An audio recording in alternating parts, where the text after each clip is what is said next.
Isn't that part of the problem, though? That they go out to win for their party and not for the American people? You know, think about that. We have a government, a U.S. Constitution, that it lays out the framework for what is our general government. It's now called the federal government. It's a general government because they're supposed to handle general things, things that were common to the states, that the states themselves alone couldn't handle on their own, right?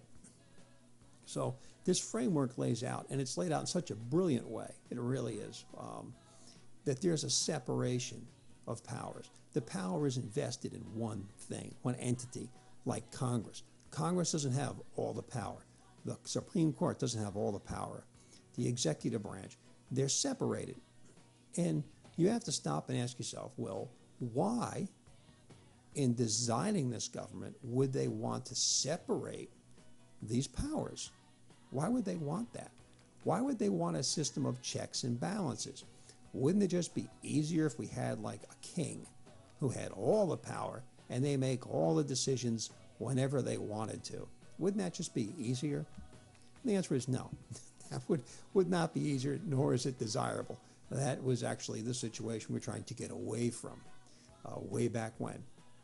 But the government was set up so that government itself couldn't become the master of the people. It couldn't become the burden, the shackle of the people.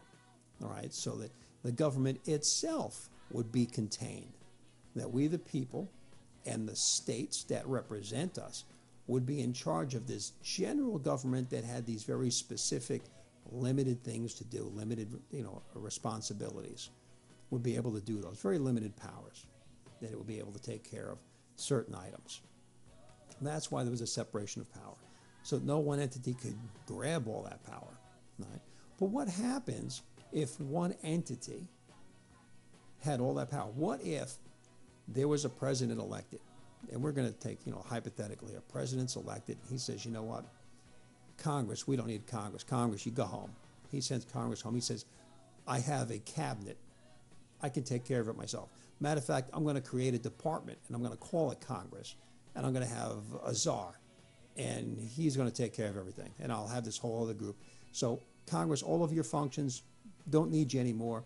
Me, Mr. President, have taken care of the whole thing. You guys can go home. So he dismisses Congress, and Congress says, okay, and Congress goes home. So then he goes to the Supreme Court, and he says, you guys over there, sitting there with your robes and stuff looking really cool, you guys can go home too. We don't need you. I created another branch, and I have this other group I've created, and they're going to be the court, and they're going to make the decisions like that. And I'm going to appoint another czar to head up that bench, and we're going to take care of it ourselves so you guys can go home. And the Supreme Court says, okay, and they leave and go home. At that point, what do you have? You have one person, the President of the United States, who has total and complete authority over all of the power associated with the federal government. And under today's conditions, where you have no we have the 17th Amendment there, so that the states have no voice, no say, no representation in that federal government, and the Army belongs to who? The Navy belongs to who? The Marines belong to who? Oh yeah, the Commander-in-Chief, the President. Well, that President is, at that point, a dictator. They control everything. They can do whatever they want. He can do, or she can do, whatever they want at any time that they want it, right? That's what you'd have if there was no Congress, no Supreme Court, and you had one person with all the power, all the authority, right? Okay. What if it wasn't a person? What if it was an oligarchy, right? And what is an oligarchy? Okay, what is that? An oligarchy means there's a group of people who have all the power, and they take this one guy or this one group of people, and they put them out front. And they say, you're going to be our spokesman, our interface to the masses. We'll make all the decisions. We'll put up a teleprompter so you can read it, and then you just read the words to the people, and you look kind of nice and slick and everything, and because you relate better. You look better on camera than the rest of us, so we'll put you up front, and you go take care of that. That's an oligarchy.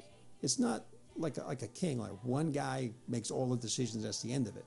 It's a group of people who are making that decision, but they've got one guy out front. He's the face, the voice, the image, that they want to project out there. That's an oligarchy, an oligarchy. Make sure I pronounce it correctly. So if you have that group of people, as opposed to the scenario we ran through, we had just the one guy, the president. What if it was a group of people that ran it and they said, all right, president, you're our front guy? That would be an oligarchy, okay? Well, what if that group were in a particular group of their own? Let's say, if you remember from watching The Little Rascals when you were a kid, they had the He-Man Woman Haters Club, right? And they were all a member of that, and then Alfalfa said he didn't want to be a member of that group anymore because he wanted to go play with Dollar. Okay, I think that was her name, right? Dollar. Yeah, I probably can't pronounce it right. But the idea is that they were part of a group, right? So let's say these oligarchy guys are part of a group, and let's say we call them a political party. Bingo, did any light bulbs just go off? Any at all?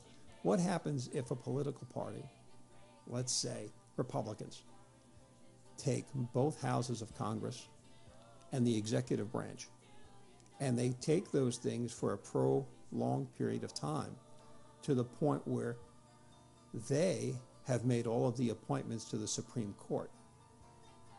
You getting the picture now? Right?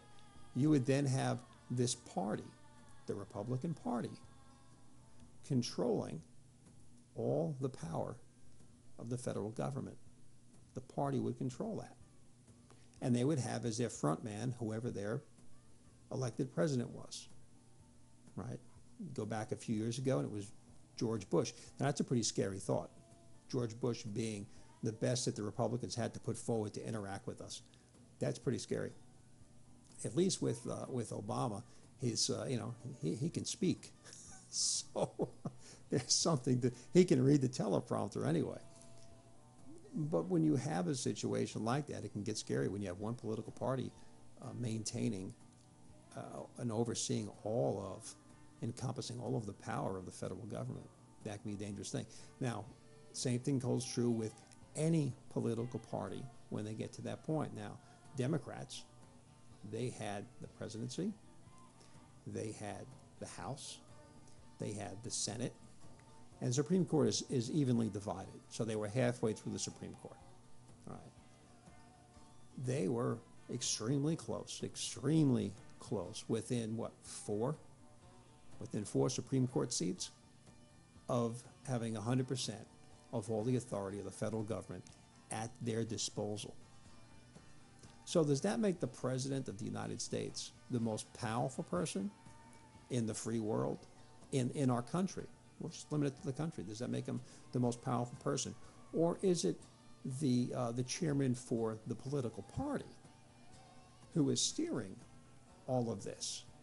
Is that person the most powerful individual in the United States, let alone the rest of the world?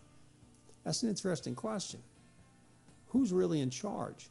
Is it the president or is it the political party